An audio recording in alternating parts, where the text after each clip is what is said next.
build strong arguments, start by knowing the difference between a fact and an opinion.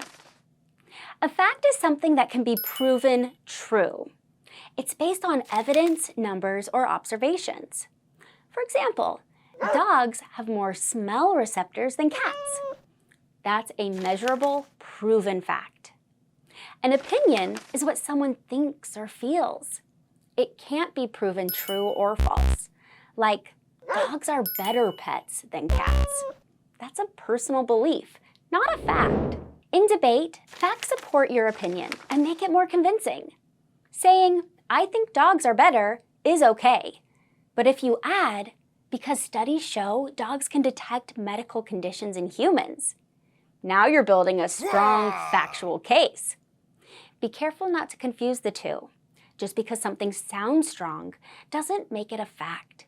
Always ask, can this be proven? Use a mix of facts and opinions. Build your foundation. Opinions show your perspective.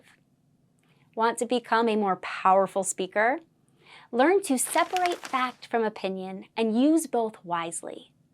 Follow us for more tips and check out our debate classes where we build confidence and communication skills.